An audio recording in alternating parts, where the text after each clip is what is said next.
This is a very poor quality video. I had taken a picture of Mama on my phone from the computer, and it's just poor quality. But I had something on my mind, so I just wanted to say it. My three questions are: Who are you? Who are you? Who are you? And these questions then lead to three questions for myself. Who am I? Who am I?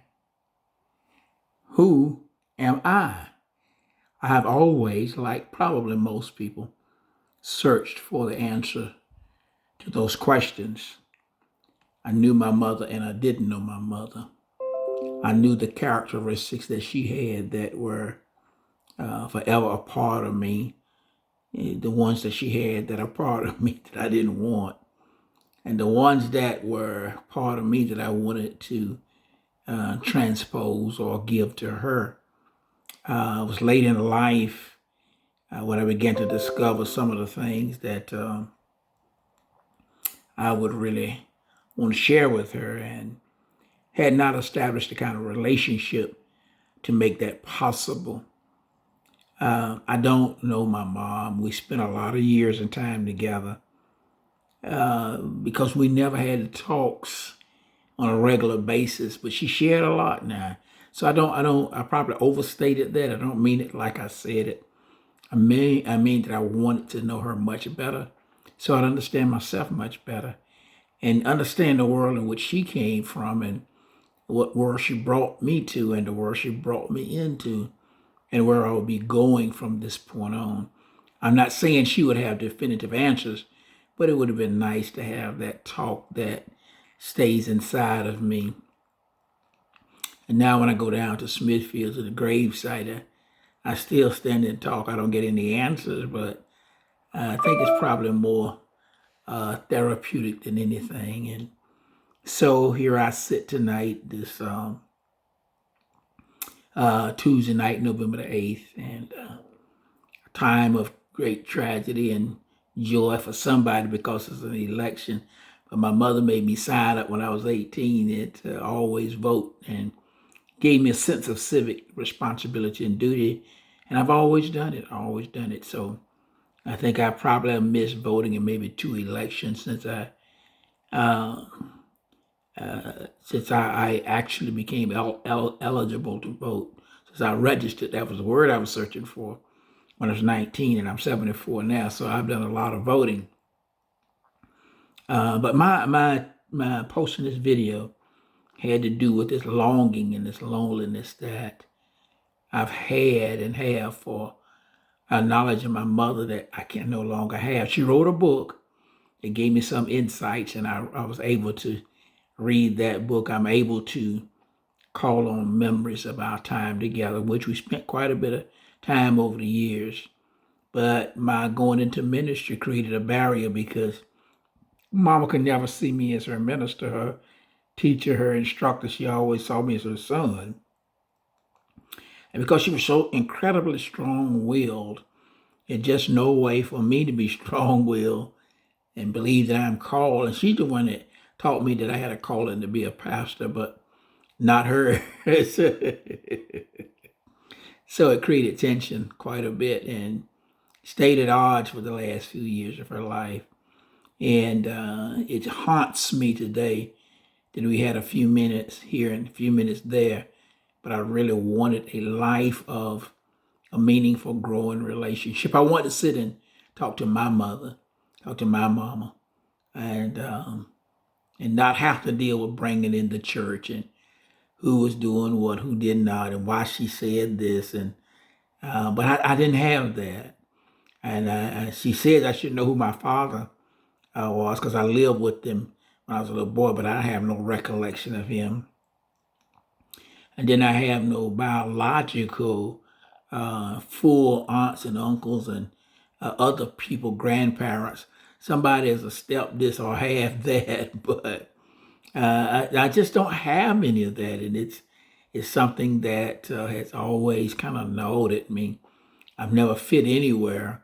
My twin brother died at birth, and then Mama wasn't sure he actually died at birth because one nurse said he actually lived for a few minutes, another one said he died, and she wasn't even sure that he'd actually died, and it left me wondering what happened because during the time I was born, 1948, I'm told that they thought you were not capable of taking care of more than one child or multiple children. They would take one and tell you the other one was dead. So I don't really know the story. Maybe it's just the mystery I would never know.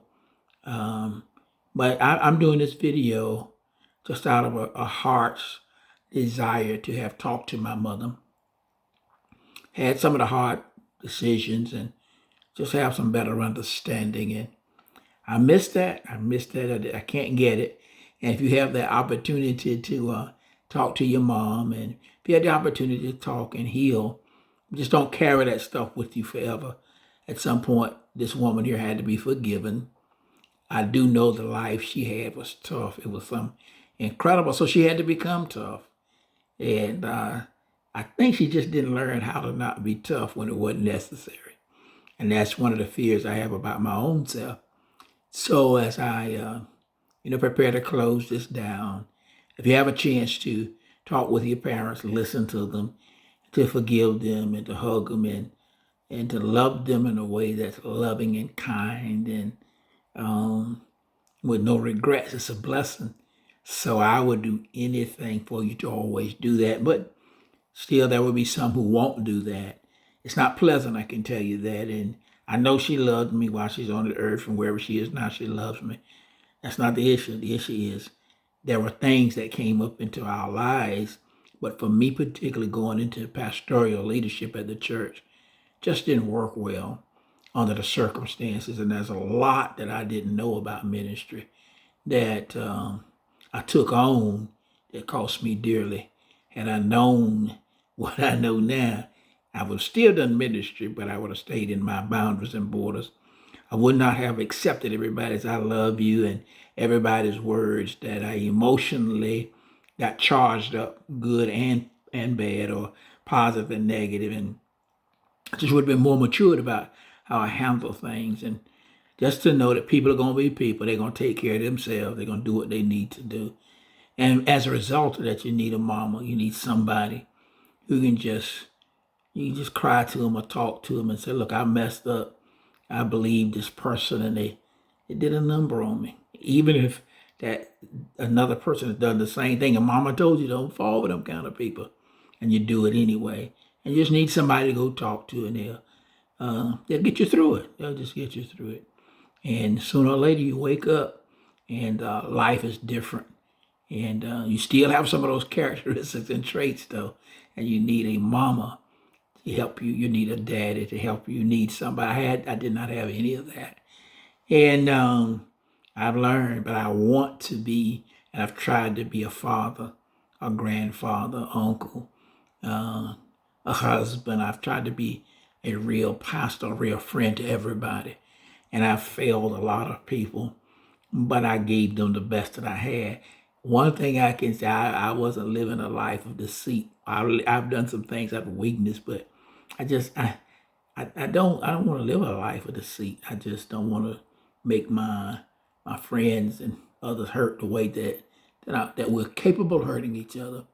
And so, but I'm not without my own stuff. So somebody else would be doing their video, and they might see me differently.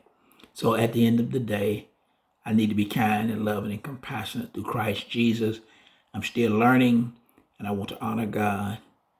But I also miss my mama. November 8th, 2022, Michael L. Dublin Sr., Michael Lewis Dublin Sr.